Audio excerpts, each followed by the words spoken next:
Let me start this story by saying I'm innocent. I'm absolutely 100% innocent. I don't care what you see. I'm innocent.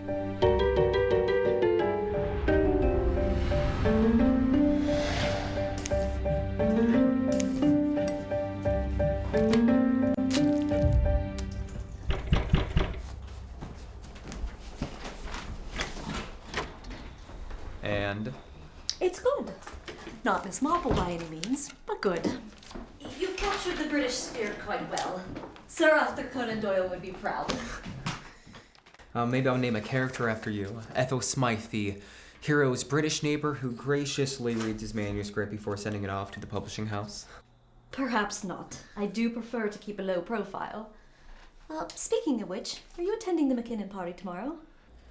I don't think Mr. McKinnon likes me too much, so no. Why is that? He's such a lovely man. He is. I just tend to stare a little too much at his even lovelier wife. How charming. On that note, I'll leave you to your carving.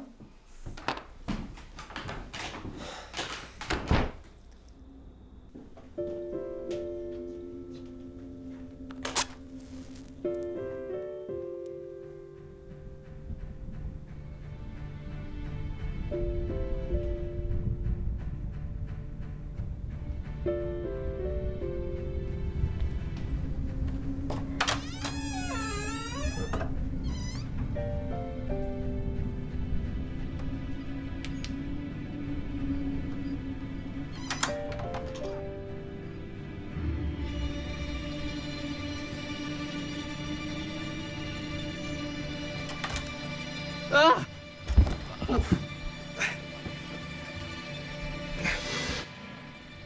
How did Mr. McKinnon's body end up in your house? I told you I don't know. I'm not a suspect, am I? I'm not allowed to comment on ongoing homicide investigations.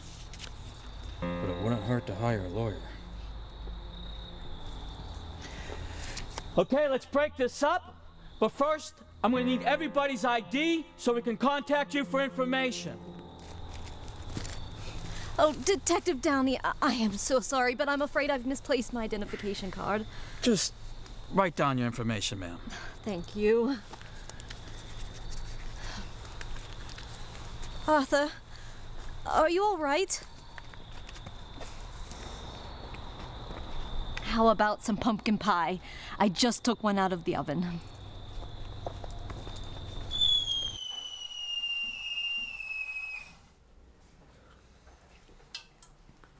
Oh, don't smoke, dear. It's not good for your health. People think I did it, don't they? You think I did it too? Well, in all likelihood, no. I didn't do it. I couldn't have. I'm just saying it's a tad odd. And you being a mystery writer, an expert, as it were, in murder, people are going to talk.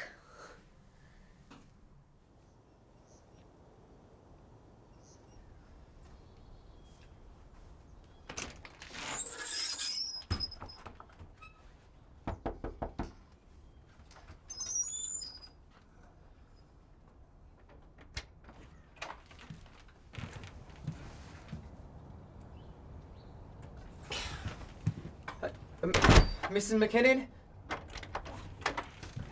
My lawyer says it's in my best interest to not speak with the main suspect in my husband's murder. Me? You're the one that didn't even shed a tear yesterday.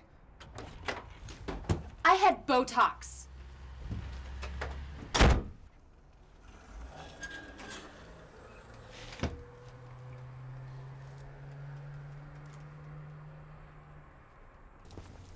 The mailman.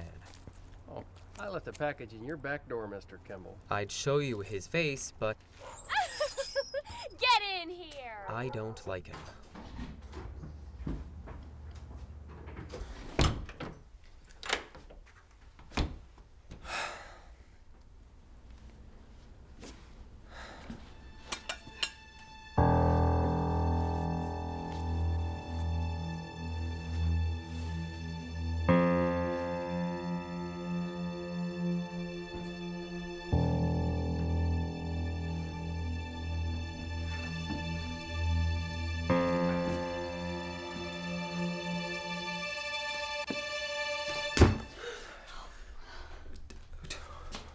What are you doing here? I just came to ask you a few questions. Now put on your shoe. Oh, because you think I killed Mr. McKinnon? And how do I know you didn't kill Mr. McKinnon? Arthur, I'm British, not Australian. Plus, have you, like me, determined that Mrs. McKinnon and the mailman have been stuffing each other's mailboxes? Stuffing what? Oh, no, yeah. Yeah, I mean, it's obvious, isn't it? Curiously obvious. Now, Detective Downey will be by tomorrow to speak with me and Victor Helmer from down the street. Apparently they found traces of cyanide in your pantry. You should come by and tell them what you know. The cyanide?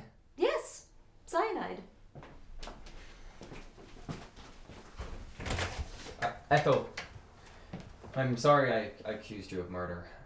As you should be.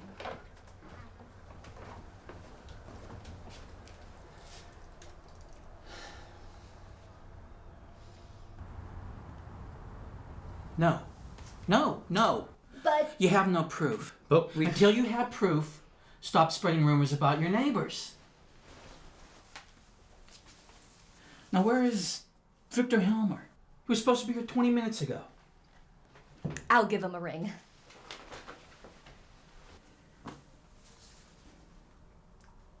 It's not looking good, kid.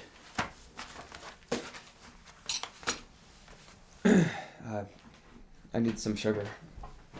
Do you want any?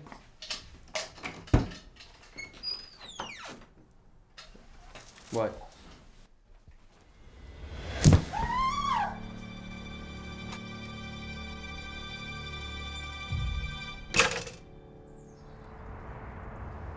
Do you know that Mrs. Helmer told the police that I was the last person that Victor spoke to? Well, of course I was! He was asking me about London, for heaven's sake! Calm down! I'm going to go make some tea.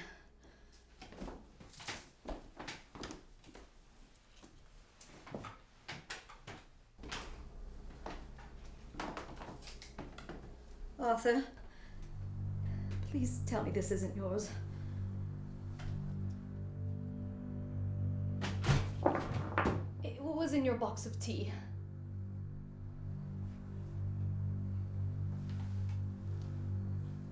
The mailman has said he left something for me.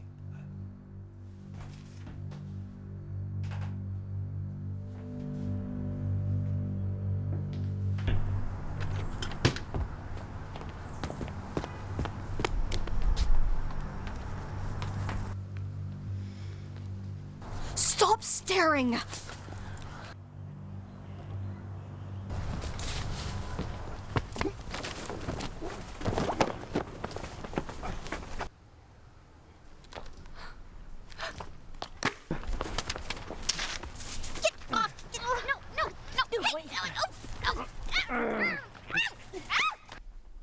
We did find Mr. Bresky's fingerprints on your back door, which ties him to the cyanide. And with the evidence that he and Mrs. McKinnon were having an affair, you're officially no longer a suspect. Thank you. We owe you and Mrs. Palmer an apology.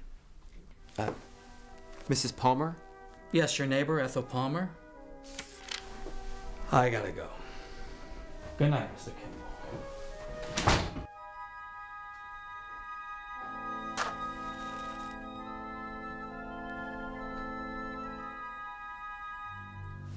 Mrs. Palmer? Mrs. Palmer, an apology. Yes, your neighbor, Ethel Palmer.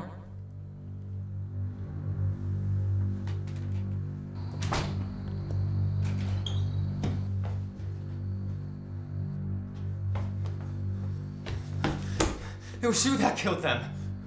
Both of them. Of course you like to keep a low profile. You're an illegal immigrant. And Mr. Helmer stared at you until he asked for everyone's IDs. He was gonna turn you in. You're not Ethel Palmer, you're Ethel Smythe. And the mailman's fingerprints were on the back door because he was actually leaving a package. Aren't you gonna say anything?